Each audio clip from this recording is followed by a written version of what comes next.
¿Me confirman si miran la pantalla? Sí se ve, doctor. Perfecto.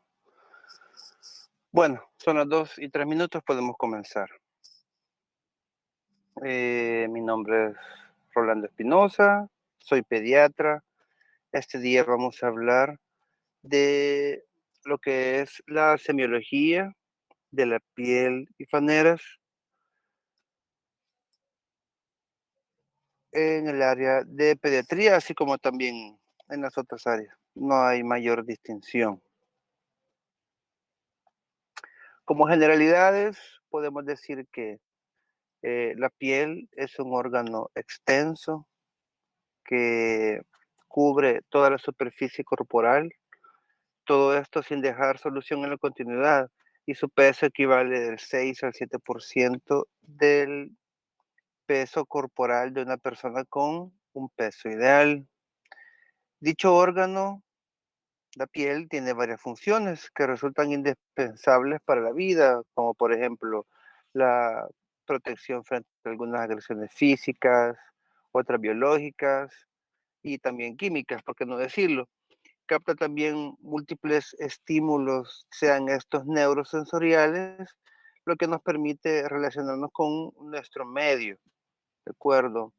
Participa también en la homeostasis de la temperatura y en el equilibrio hidroelectrolítico, cumpliendo también funciones metabólicas a partir de la síntesis de algunas sustancias, que dentro de ellas pueden ser algunas hormonas, vitamina D, y también desempeña funciones inmunológicas y endócrinas, como ya se los había dicho.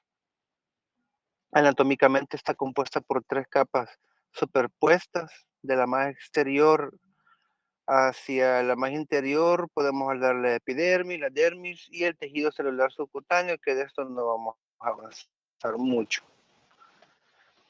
Ahora, en cuanto a la exploración semiológica, como en todos los órganos o en todos los aparatos que mis colegas han tenido a bien estarles compartiendo y darle más o menos las direcciones, hay cuestiones que en general deben de, deben de cumplirse. Y en especial cuando hablamos de piel, podemos decir que en cuanto a la exploración de la piel, es necesario que ésta se realice en un ambiente adecuado. Esto puede incluir con un adecuado mantenimiento de la temperatura, es decir, eh, a veces los aires acondicionados no son lo más adecuados. Sin embargo, cuando queremos mantener una temperatura controlada, pues es lo más conveniente, ¿verdad? También tenemos que hablar y ser bastante específicos en cuanto a la descripción de la coloración de algunas de las lesiones, si no es que de todas, ¿verdad? Y si en algunos casos esto no fuera posible, y como ustedes lo están viendo también, entiendo que están llevando a patología, si se fijan, casi todas o la mayoría de las lesiones, casi todas las comparan con algunos alimentos o con algunas sustancias que universalmente tienen una coloración bastante específica. Entonces, de la misma forma podemos hacer con la piel. También debemos aprender, como lo vamos a ver más adelante, identificar cuando alguna de las lesiones que encontremos en nuestra exploración, tenemos que identificarlas si estas son primarias o secundarias, dependiendo del tiempo de evolución que tengan. El trofismo, esto se refiere a ciertas características de la piel, ¿verdad? Aquí es cuando hablamos de la humedad de la piel, la textura, la elasticidad o turgencia, ¿verdad? Y de esto se desprenden otras características. En cuanto a la humedad, podemos decir que la piel puede ser seca, puede ser húmeda, y en cada una de estas situaciones pueden ser eh, fisiológicas o no fisiológicas, ¿de acuerdo? La textura también, vea. podemos decir que la piel puede ser lisa o áspera, ¿verdad? Cuando hablamos de del piel con textura lisa, eh, también podemos decir que hay piel lisa fisiológica y piel lisa patológica, ¿verdad? Y también cuando se trata de piel áspera, en algunas regiones anatómicas, podemos hablar que puede ser áspera fisiológica o patológica. Por poner ejemplos, en cuanto a la áspera, puede ser fisiológica cuando, a la piel que de las personas en edad geriátrica, puede ser también la que está localizada en el área escrotal, ¿verdad? O podemos decir que hay piel con textura áspera en algunas patologías como el mixedema o algunas enfermedades con lesiones tipo pápulas, ¿verdad? Ya hablamos de la temperatura, también podemos hablar si la lesión, ¿verdad? O la piel o el área de piel que estamos evaluando, tenemos que describir si es un área con aumento de la sensibilidad o no hay sensibilidad o está conservada. El estado de la piel se refiere a si hay, a si está íntegra, a si está avulsionada o está maltratada, a eso se refiere en términos generales. Y también, por qué no decirlo, tenemos que también describir el aspecto de la piel y las faneras, vea, las faneras que son el cabello, uñas y algunas regiones eh, glandulares, ¿verdad? Tenemos que describir si son de aspecto sano o no sano o de aspecto tóxico, ¿verdad? O maltratado, si es si es si la lesión que estamos viendo o lo que queremos describir es producto de alguna agresión, ya sea voluntaria o involuntaria, ¿de acuerdo? También es importante tomar en cuenta, no solo para describirlo, sino que también ya para cuando vamos pensando en algún posible diagnóstico, describir si la piel eh, que estamos evaluando o las lesiones que estamos evaluando son en áreas que están expuestas o no al sol, vea que hay algunas enfermedades que particularmente suelen aparecer, que no necesariamente son procesos adquiridos, sino que muchas veces son procesos ya congénitos, vea, como en el caso de los pruridos. Vea. También si las lesiones o el área que estamos evaluando son zonas que habitualmente están sujetas a presión. Vean que vamos a observar eh, áreas hiperqueratósicas y en algunos casos hiperpigmentadas, como las áreas de los codos, eh, las áreas de los nudillos, de los, de los dedos, o dependiendo de, de los hábitos o del, del comportamiento de los pacientes, ¿verdad? Así pueden. No es lo mismo la piel de una persona que trabaja eh, labrando la tierra que una persona que trabaja 24 horas o pasa todo el tiempo sin recibir la luz del sol. Es completamente distinto y sin embargo pueden tener la misma enfermedad, pero por las características de estar expuestas o no al sol, podrían tener una presentación diferente, ¿verdad? Tomar en cuenta que en algunas circunstancias eh,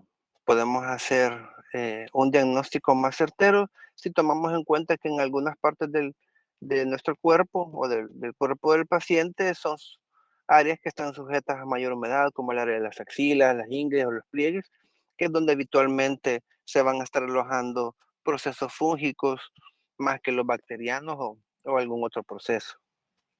También tenemos que valorar, ¿verdad? Si el aparecimiento de las lesiones es de forma simétrica o localizada, también si es generalizada o si las lesiones son en racimos o agrupadas, si la presentación es lineal, reticular o en red, ¿verdad? Que si es de, de conformación o de configuración zosteriforme, que lo característico es que es en racimos, ¿verdad? O en bandas que coinciden con los dermatomas, ¿de acuerdo? En pacientes que han sido ya expuestos previamente al virus de la varicela. Las formas tenemos que describir si son redondas, ovales, circinadas, poligonales o sésiles, es decir, que no tienen una forma específica, y acostumbrarnos a medirlas, ¿verdad? Me imagino que ya mis compañeros les han comentado que debemos medirnos nuestros dedos, ¿verdad? Así nosotros podemos, no necesariamente vamos a dar una regla para ser muy específicos, pero sí más o menos dar una idea del tamaño de las lesiones. También es importante describir si las lesiones que estamos observando es única, son múltiples o son escasas. Las- que describir las características de los bordes, si, si tienen límites o son de bordes poco limitados o mal definidos, si son de bordes regulares o difusos o si son sobreelevados. Como ya les dije en la parte de la turgencia de la piel, describir si es lisa, rugosa, si es brillante, como en el caso de la piel que está más expuesta al ambiente, la coloración, que más adelante en la siguiente diapositiva creo que lo vamos a ver, o si el aspecto de las lesiones son monomórficas o son polimórficas. Es decir, monomórficas son aquellas que, aunque pueden variar su tamaño, pero la forma es bastante igual, y las polimórficas, pues su palabra lo dice, son distintas todas. En general, son tres técnicas las que vamos a utilizar para para la exploración de la piel, lo que es la palpación, eh, no se va, en algunos casos se va a ocultar cuando queremos escuchar. En algunas zonas sí hay flujo sanguíneo, ¿verdad? La inspección, ¿verdad? Y lo único es que no vamos a percutir, ¿de acuerdo? Entonces podemos hablar, como ya lo habíamos dicho, si en cuanto a las características, describir si es una piel húmeda, ¿verdad? O con aumento de la humedad, como es el caso de la hiperhidrosis, o si es disminuida la anhidrosis, si, si la piel tiene mal olor, ¿verdad? O si por alguna causa externa generalmente se ha coloreado, ¿verdad?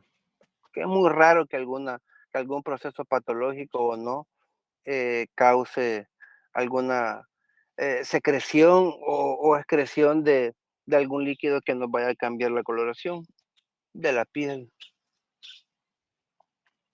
Ahora, procesos ya mucho más particulares, ¿verdad? Que pueden deberse en términos generales y que nos vayan a cambiar la coloración de la piel, podemos decir que puede ser por más de una causa. Puede ser por procesos vasculares, ¿verdad? Es decir, que por la calidad del flujo sanguíneo del área que vamos a evaluar, eso nos puede estar dando coloraciones diferentes en la piel. Para la primera, para el primer grupo de, de imágenes que les presento y que se las estoy marcando, podemos decir que es un paciente que por su edad, ¿verdad? Está presentando diferentes tipos de coloración, ¿verdad? Es un paciente, en la primera imagen, es un paciente con acrocianosis, ¿verdad? Si se fijan bien, las manos están pálidas. eh, la siguiente foto también es un paciente con una cianosis perioral, ¿verdad? Y el siguiente paciente es un Es un pacientito que muy probablemente esté en sus primeros minutos de vida y por eso es que el flujo sanguíneo todavía no se ha establecido o completamente en todo su cuerpo. Entonces, este cambio de coloración va a ser por causas vasculares, ¿vea? Principalmente arterial. El siguiente grupo de imágenes, lo que les quiero eh, expresar, ¿verdad? Como posible causa del cambio de diferentes tonos de coloración por cuestiones ya étnicas. Tenemos un paciente trigueñito, un paciente morenito o un paciente pálido, ¿de acuerdo? O también puede ser el caso de pacientes con aumento ¿verdad? O depósito, ¿verdad? De alguna sustancia que puede estar cambiando la coloración de su piel, ¿verdad? O en este caso que podemos ver un paciente que hasta la esclerótica se puede ver amarilla, como en el caso de ictericia neonatal, ¿verdad? También podemos ver no solo, eh, como lo habíamos dicho en el primer grupo, también pacientes, estos son unos gemelos, ¿verdad? Que tuvieron una transfusión feto-fetal, se observa un recién nacido robicundo, vea, que entre ellos dos hubo una comunicación y la mayor parte de la sangre se fue al neonato que les he marcado y el otro, eh, pues, tiene bajos niveles de hemoglobina y por eso es que se mira pálido, ¿vea? Es una transfusión feto-fetal. ¿Vea? Y un pacientito en la siguiente foto con áreas de eritema que generalmente son bastante pasajeras, ¿vea? Nuevamente, cuando ya se establece el flujo sanguíneo normal. En general, vamos a hablar de lesiones elementales de la piel, se pueden agrupar, ¿verdad? Como primarias y secundarias. Las primarias son aquellas que aparecen en piel sana y las secundarias que generalmente con una evolución, corresponden a una evolución de las lesiones primarias. De acuerdo. Eh, Como ya lo habíamos dicho, las lesiones primarias suelen aparecer en la piel normal, pueden ser de dos tipos en general, de contenido sólido o de contenido líquido. Dentro de las lesiones de, de consistencia sólida, tenemos a la mácula o mancha. Este tipo de lesiones corresponden a un cambio localizado en la coloración de la piel y que no presenta relieves, ¿de acuerdo? Tampoco depresiones ni modificaciones en su espesor. Pueden ser de origen vasculohemático, como lo podemos ver en las fotografías que les he puesto, ¿verdad? Que cuando son de color rojizo se dice que son eritematosas, o cuando son de color violáceo se dice que son púrpuras. O estas pueden ser también de contenido pigmentario, ¿verdad? La primera, la primera imagen corresponde, perdón,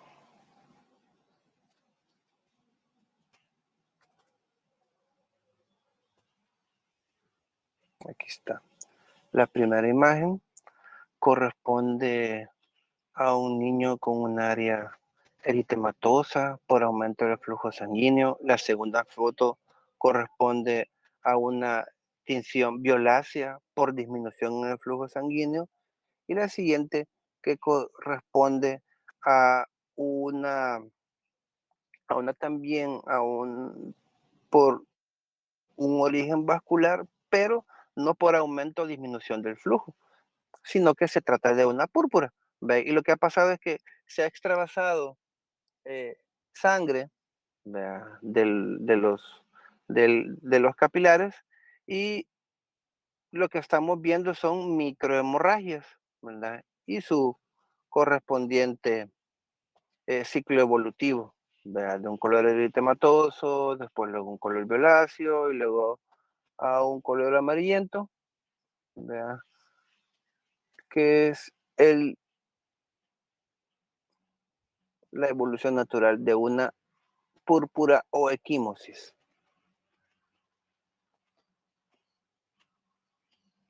Luego, siempre en las lesiones que son de consistencia sólida, vamos a tener la mácula, ¿verdad?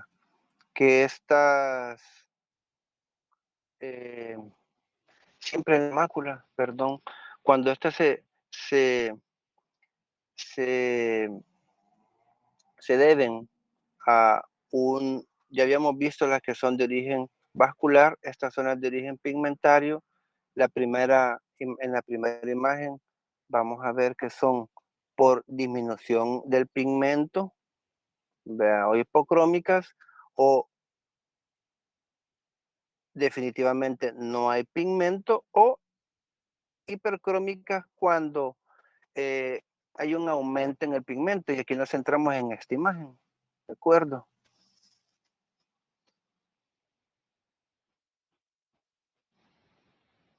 Siempre en las imágenes de consistencia sólida tenemos a la pápula, ya son, ya son lesiones sobreelevadas, con la característica que son de menos de 0.5 centímetros de diámetro y que son de corta evolución, ¿verdad?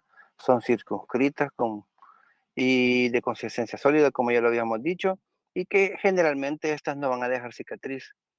Pueden formarse generalmente por hiperplasia localizada de las células del epidermis, por la infiltración celular dérmica o por depósito de sustancias metabólicas en la dermis. De acuerdo. Luego tenemos al nódulo, ¿verdad? Que estas son lesiones sólidas que se localizan en la hipodermis de forma redondeada o oval, más o menos circunscrita. Y una de las características de esta es que en algunas ocasiones, aunque en esta foto que les he puesto, sí es bastante evidente, pero generalmente estas lesiones no se observan a simple vista, sino que hasta que las palpamos. Esa es la característica. Vea. Pueden deberse a una proliferación benigna o maligna de células, o bien también puede ser causado por un proceso inflamatorio o neoplásico a nivel de la dermis o la hipodermis. Luego en la siguiente imagen tenemos al tubérculo, ¿verdad? Que las características estas van a utilizar completamente el espesor de la dermis, ¿verdad? Características de la lepra, la sífilis o el chagoma, ¿verdad? O tubérculos subagudos o la leishmaniasis subcutánea. La siguiente lesión es la goma, que este es un nódulo, es decir, la lesión que vimos previamente, ¿verdad? Pero que evolución, de aquí ya vemos una lesión ya evolucionada, ya se ulceró, ¿verdad? Y que generalmente tienen una evolución crónica, ¿verdad? Y la siguiente lesión de consistencia sólida es el tumor, que estas consisten en general en neoformaciones no inflamatorias cuyo origen y la evolución son inciertos porque van a depender de, las células de origen.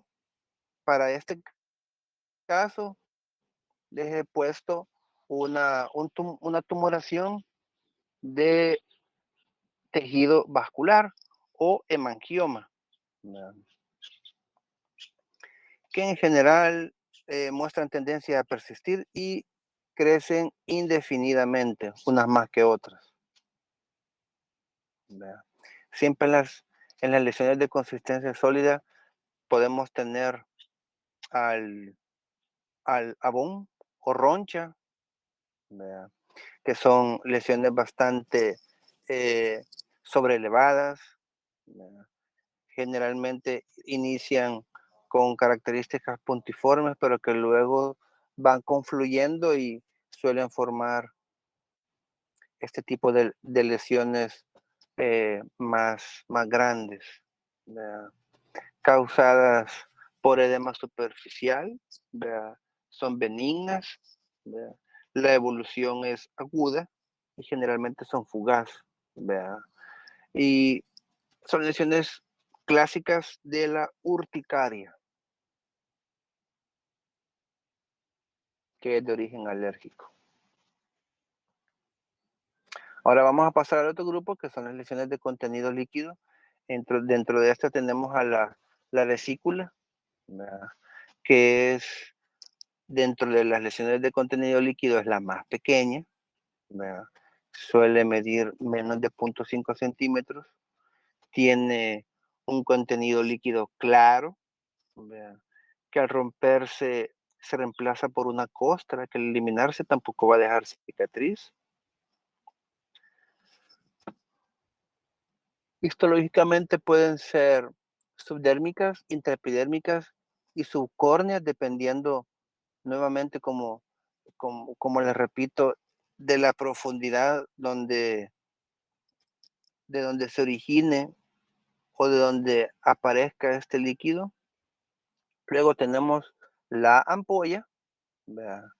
Que ya es una lesión siempre de tejido de contenido líquido más grande, arriba de 0.5 centímetros, y que en algunas ocasiones constituyen la evolución cuando las vesículas más pequeñas pueden, pueden confluir entre ellas y formarse una ampolla, siempre de contenido líquido. Siempre dentro de las lesiones de contenido líquido tenemos a la pústula, que es una lesión sobrelevada, circunscrita de la piel, cuyo contenido líquido es purulento, ¿verdad? Ejemplo de ellas es el impétigo, donde las vesículas, incluso las ampollas, pueden transformarse en pústulas. Estas pueden ser primarias cuando proceden de un tejido, ¿verdad? Que produce una acumulación de leucocitos y gérmenes, o solo pueden haber leucocitos, o si bien también pueden ser secundarias cuando están formadas por la migración de los leucocitos de una vesícula o ampolla previa, ¿verdad? Al igual que las vesículas y las ampollas, ¿verdad? Luego tenemos al absceso, que se debe a una acumulación de material purulento localizada y rodeada por tejido inflamatorio. Esta es la diferencia de las lesiones de contenido líquido purulento, como lo es la pústula, ¿verdad? Que no hay, generalmente, no hay tejido, el tejido circundante no hay edema, ¿de acuerdo? Luego tenemos siempre dentro de las lesiones de contenido líquido, tenemos el quiste, que constituye una elevación provocada por una cavidad limitada en la pared, ¿verdad? Su contenido puede ser variable y generalmente va a depender de la glándula que esté cercana a ella, como por ejemplo los quistes sebáceos, ¿verdad? Luego pasamos al otro grupo, que son las lesiones elementales secundarias, que como ya lo habíamos dicho, aparecen sobre un tegumento previamente afectado por una lesión primaria, ¿verdad? Y que muchas de ellas son consecuencia de la evolución espontánea de las lesiones primarias, como ya se los he repetido. Así bien, tenemos la liquenificación, ¿verdad? Que estas son dermatosis que ocurren como consecuencia de rascado repetido, ¿verdad? Y prolongado. Básicamente es el engrosamiento de la piel, incluso de la dermis, ¿verdad? Y cuya pigmentación, que es característicamente oscura, que da un aspecto de líquen, ¿verdad? Lo que, lo que le da su nombre, y esto lo que vamos a observar es una exageración de los pliegues dermatológicos superficiales. Muy probablemente en esta lesión, perdón, esta lesión bastante característica, muy probablemente por la ubicación se trataba de una escabiosis con las características lesiones papulovesiculares, pero que como son bastante pruriginosos, el paciente se rascó mucho y la piel evolucionó a tener las características liquenificadas.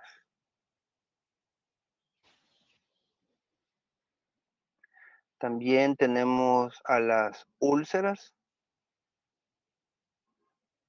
siempre las lesiones secundarias,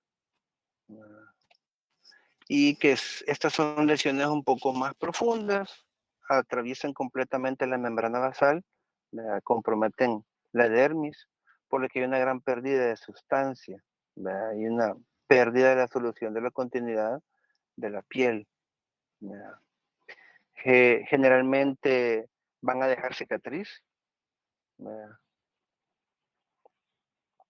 Es necesario, ¿verdad?, que para aproximarnos o, o arribar a un diagnóstico etiológico, estas lesiones deben ser descritas tomando en cuenta sus dimensiones, ¿verdad?, así como la localización de ellas. ¿Verdad? Pueden ser, se les llama como ulceración cuando son subagudas o úlceras cuando ya son crónicas, es decir, un paciente con más tiempo de presentarles. Pueden ser de, de forma lineal, que son las serpiginosas, o las flagedémicas, que son aquellas que se extienden ampliamente. Tenemos también las escaras, que estas eh, que están formadas de tejido necrótico, que se va a eliminar naturalmente, que en ocasiones puede llegar hasta el hueso.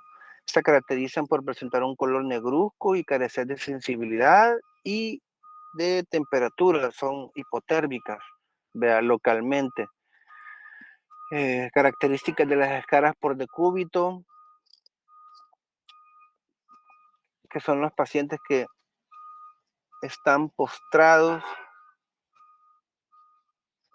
crónicamente. Luego tenemos a, a la atrofia, que son lesiones causadas por trastornos nutricionales locales en el tegumento. ¿Verdad? Se producen por la disminución del espesor y consistencia de la piel, ¿verdad?, lo cual hace que pierda su elasticidad y con lo que se plega fácilmente, ¿verdad? Característico o que podemos observar no en todas, pero en algunas mujeres embarazadas, los pacientes con algún grado de sobrepeso u obesidad. Generalmente las zonas anatómicas donde pueden aparecer en cualquier parte del cuerpo, pero generalmente aparecen en el abdomen, en los miembros, en miembros superiores, específicamente en los brazos o en los miembros inferiores, en la región glútea y femoral. Luego tenemos a las cicatrices, ¿verdad?, que estas son secundarias o van a aparecer secundariamente a la reparación de una lesión, ¿verdad?, cuando la piel es sustituida por tejido fibroso o epitelial, ¿verdad? Son más evidentes cuando las heridas son profundas es decir, han involucrado la dermis, lo que va a provocar gran pérdida de la sustancia.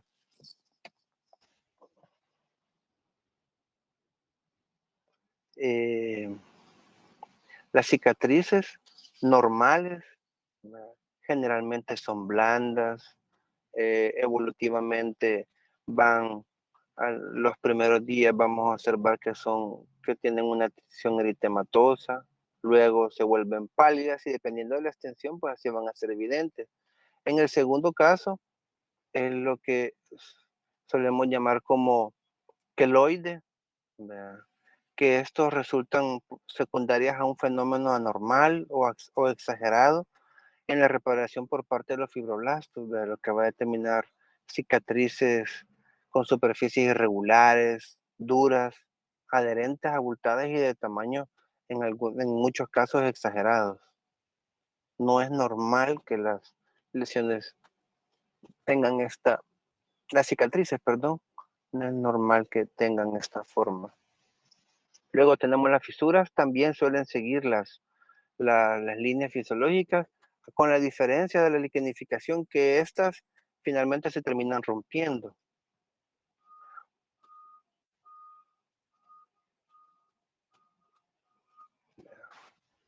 Generalmente son de origen traumático, ¿verdad? Y como van a ser producidas exactamente en la ubicación de las líneas fisiológicas, generalmente no hay pérdida de tejido.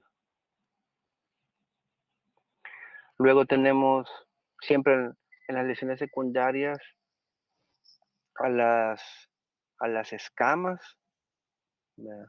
Que son láminas mm, eh, del estratocórneo y que se desprenden espontáneamente a veces en forma exagerada.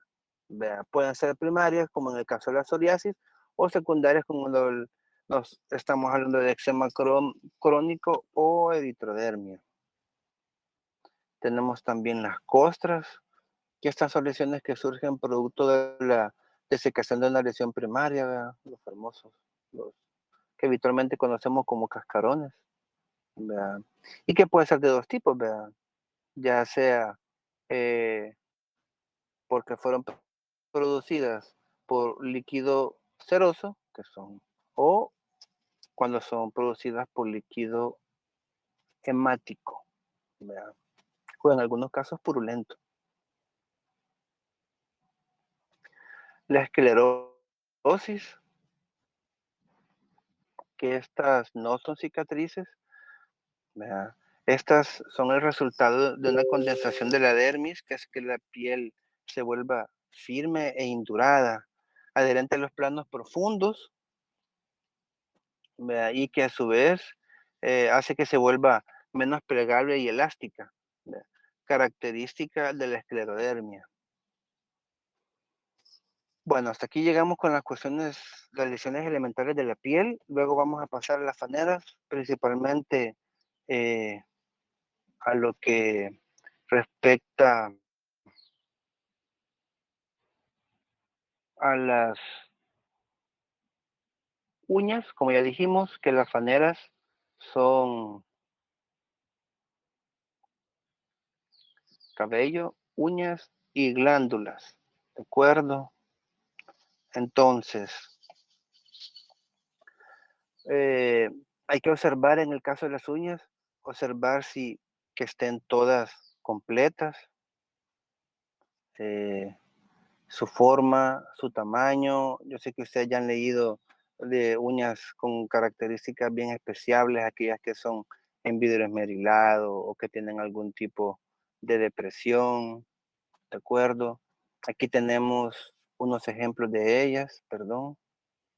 ¿Verdad? Tenemos la coiloniquia, que son aquellas depresiones o socavaciones por uñas bastante debilitadas, generalmente son por factores nutricionales, ¿verdad? O en el caso de la onicorexis, ¿verdad? Que ya es la ruptura de, de la piel, perdón, de las uñas de forma longitudinal, ¿verdad? Un ejemplo de acropaquia, característico de pacientes cardiópatas, ¿verdad? O con la uña eh, en vidrio esmerilado. Se desconoce la causa hasta el momento. Algunos dicen que es por aumento en los depósitos de plaquetas, otros dicen que es por una cuestión vascular, pero hasta el momento todavía es incierto. Entonces, como ya les habíamos dicho, tenemos diferentes tipos de lesiones, ¿verdad? podemos hablar de lesiones de hojas, perdón, de uñas cianóticas, que son esta imagen. Luego podemos hablar de leuconiquia, vean, que son uñas pálidas, vean, o blanqueas, eso es lo que significa leuco. Vean. La anoniquia, que es la ausencia de uñas, que pues, generalmente es congénita. También podemos hablar de onicolisis, es decir, desprendimiento distal de las uñas. La onicofagia, es decir, los pacientes que se comen las uñas. ¿Verdad? Onicorexis, que son estas líneas, ¿verdad?, que aparecen de forma longitudinal. ¿Verdad? La coiloniquia o uñas en cuchara, o la excavación que ya habíamos hablado. ¿Verdad? La apaloniquia, ¿verdad?, que es el término utilizado para las uñas que son débiles o bastante frágiles. ¿Verdad? La onicogrifosis, ¿verdad?, generalmente causada por el BPH, ¿verdad?, que es el engrosamiento, ¿verdad?, y el crecimiento tortuoso, ¿verdad?, de las uñas que es la onicogrifosis. Luego le tenemos la paroniquia, ¿verdad?, que es la inflamación circundante al lecho unguial, generalmente causada por infecciones del lecho unguial, o la onicocriptosis, que es o que comúnmente conocemos como uñeros. El término médico es onicocriptosis. ¿Verdad? Ya cuando hablamos del cabello y el cuero cabelludo, tenemos que describir, ¿verdad?, si la localización y distribución del cabello es adecuada o no para la edad o para el sexo del paciente. ¿Verdad? Así podemos hablar de hipertricosis, cuando son eh, aumento en los lugares habituales, alopecia cuando no hay, hirsutismo, cuando hay, generalmente esto es en las mujeres, cuando hay aumento en la cantidad de cabello en lugares donde no debería de haber, o la canicie, que es la coloración blanquecina del, del, del cabello. Como les había dicho, hay que describir las otras características como lo es la implantación del cabello, tal vez dar un tirón leve, o simple y sencillamente vemos que la ropa del paciente en el área del cuello se le está cayendo. ¿Verdad? Habíamos hablado del hirsutismo, perdón.